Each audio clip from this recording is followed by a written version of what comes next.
Be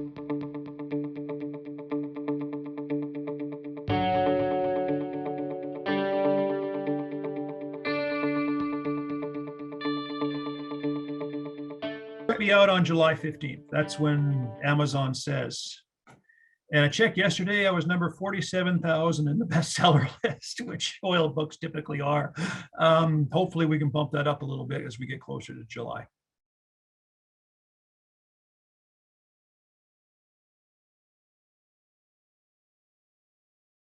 Chilling effect. And not just in Canada. It's almost like, at least what I've seen when I monitor what we do abroad in international meetings and international gatherings, we sometimes seem to be apologizing a little bit about having this industry and arguing that. Now, this is a particular Canadian defect. There's a classic joke about, how you get 50 Canadians out of a pool on a hot summer day. You just say, would you please get out of the pool? And we all kind of do. Right? Or ran into a guy in Florida. He offended me about something. I said, don't worry, I apologize for being offended. We apologize all the time. And we don't need to be wild about it, but we don't need to do that. There's nothing inherently wrong with providing energy to people that need it in a safe, democratically elected, well-regulated kind of way. So, but there also needs to be a space for that. I have sensed, I have to look at the literature and drill down on this, but there has been a sense of a chilling, and that those who argued for Canadian energy the last few years have felt that that opinion in some quarters may not always be welcome. And I think the tide ought to start turning on that, because I think the events over the past 3 months especially, and the past year, indicate how critical supplies of oil and gas and natural resources are to people who need them. You can ignore that, but you can't when there's an invasion and gas and oil gets cut off from Western Europe. This matters. So I would argue that the opening should come, and we should take it, and we should be confident about our ability to express what we're doing. I think we should do that as a country in all areas, not just oil and gas.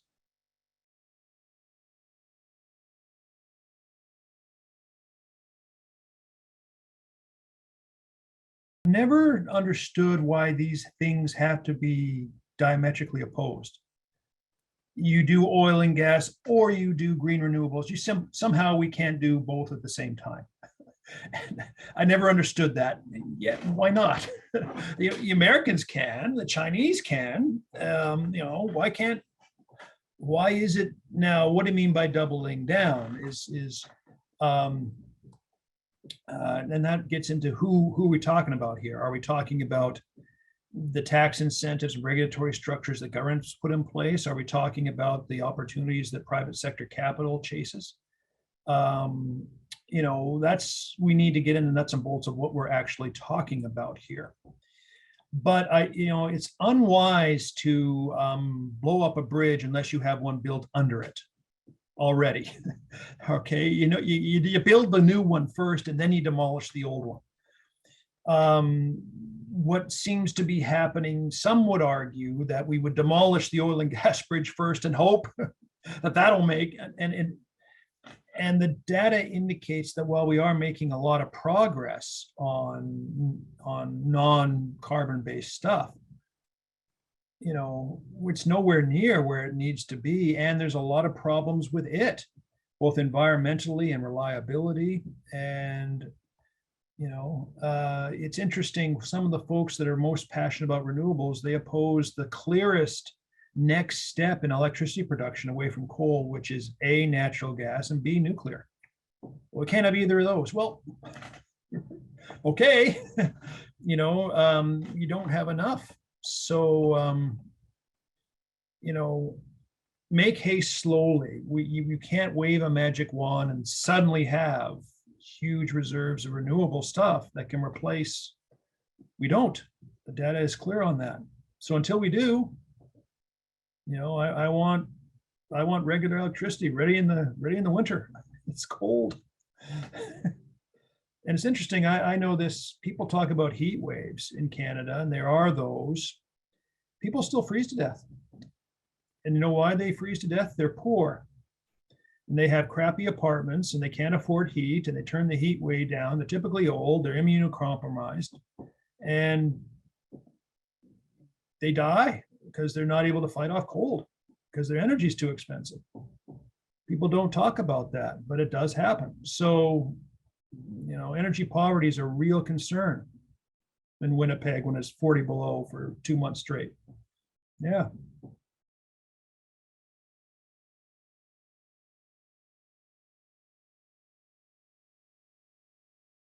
I mean, I think we're on the upstream of it now. Whether or not the amplitude of the amplitude of the boom and bust, I'd like to see moderate if we had some better policies. I don't think it's particularly good for, say, the Calgary business community to be up and down like this. Now, maybe the people doing it the personalities are good for that, but maybe I'm just a moderate Canadian. I like things to be a little bit like that as opposed to like this. The history of oil and gas indicates that boom and busts are just built into the cake. And people, you either, and then you just ride it out. And we've had at least 5 of these, lots of resources I can give you to indicate, yeah, this is just pretty much how it works. And a lot of people have tried to stop it. John Rockefeller, Standard Oil tried to monopolize it. OPEC tries to, keep a steady supply and a steady price. It's hard to do over a long term. It's too big of an industry. So final point on that I'll say is the more we reinforce market mechanisms around the world to deliver us oil and gas, I think the less of that you have, because you have a greater resiliency in the market. You have more suppliers, more players. It's hard for one, even as one as big as Russia, to totally manage it. And there's your security and diversity.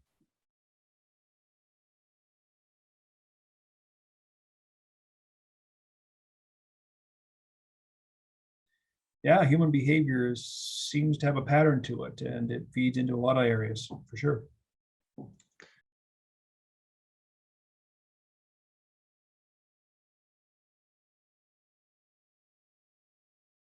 Perhaps not immediately.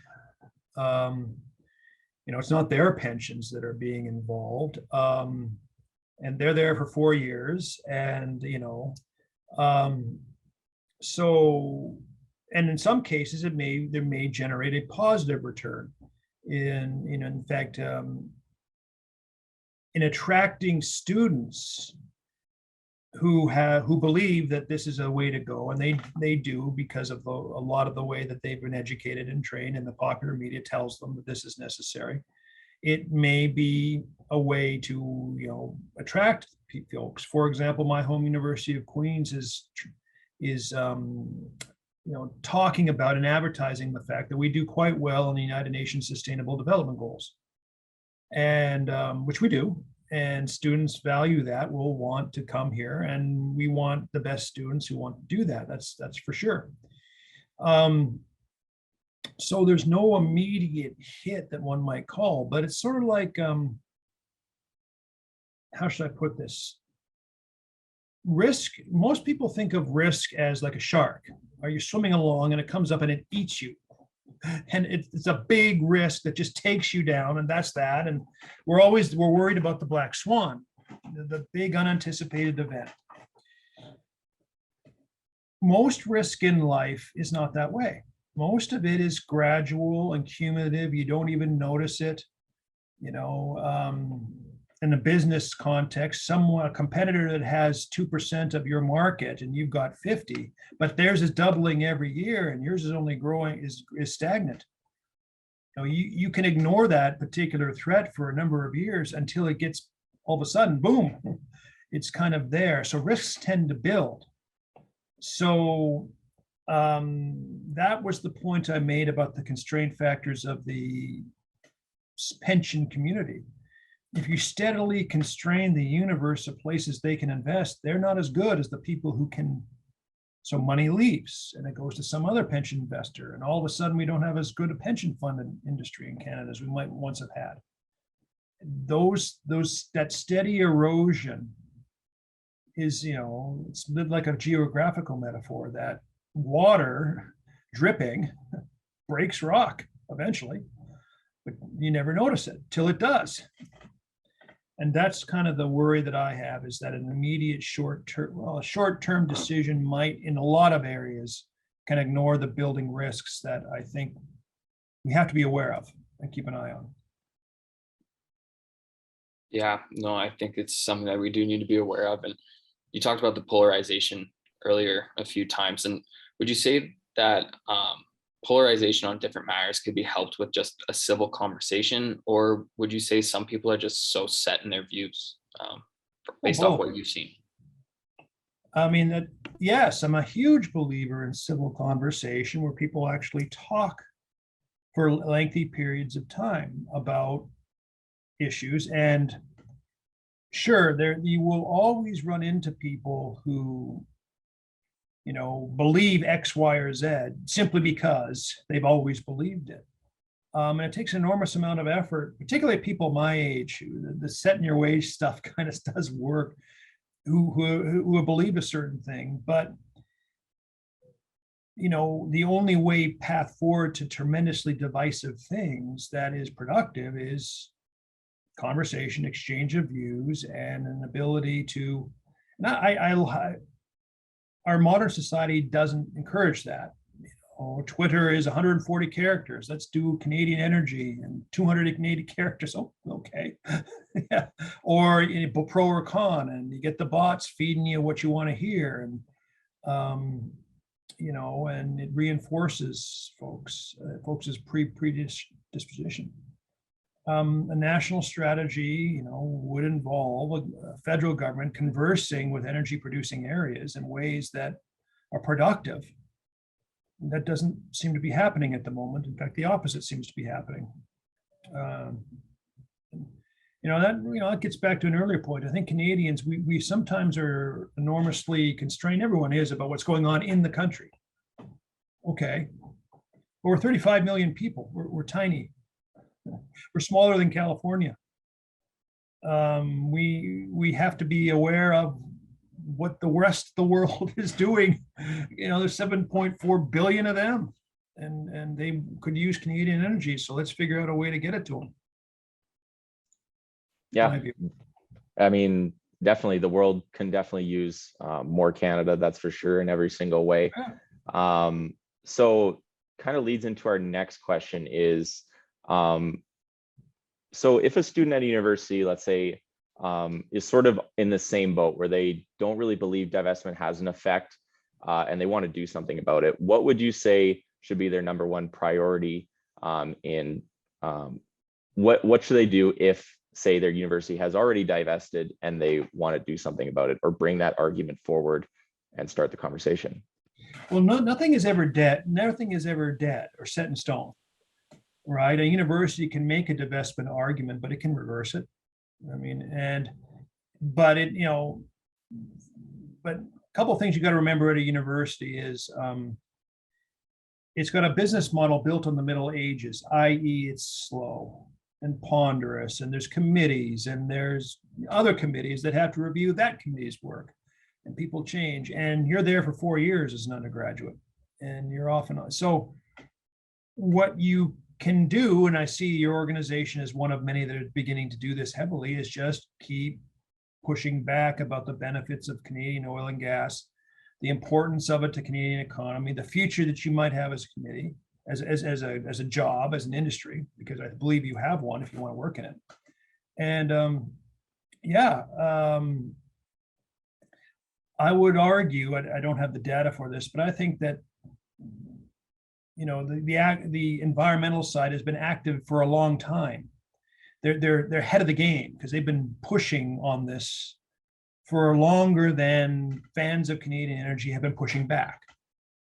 So they've got a head start, and so it's going to take the same amount of years and effort to bring the debate kind of even again, where, you can argue that, but I'm going to argue this, and we've got a bunch of people on both sides, and then you can have that productive conversation we were just talking about.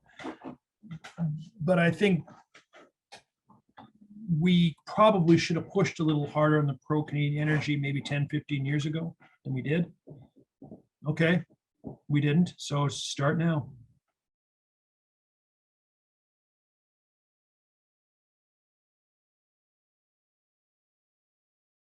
I mean, we should be proud of it. And we should be proud of the people who do it. And we should be proud of the resiliency of the people in it who weathered the last, now they may be doing pretty well right now, and people point to the outlandish profits of oil and gas companies, but they forgot the last 8 years. You know, and where I know some personal CEOs of oil companies and oil supplying companies, you know, who are taking zero salary to make sure their employees got, you know, paid, and, you know, we're scraping on. That's a hell of a story. We didn't let it go. And the second thing is the amount of technological revolution in oil and gas production in Canada is incredible to behold. You know, they're really figuring out ways to lower carbon emissions. It's a great story. I don't know, we should be trumpeting it. I'm glad it was of some good use. And, you know, if you can follow up with me, or any of your members can, I'm easy to find. And yeah, be pleased to talk to people about energy. Absolutely. Well, thank you so much, and have a great rest of your day. Have a great weekend, and have a good one. Thank you, Bye. everyone. Bye, everybody. Thank you for coming in.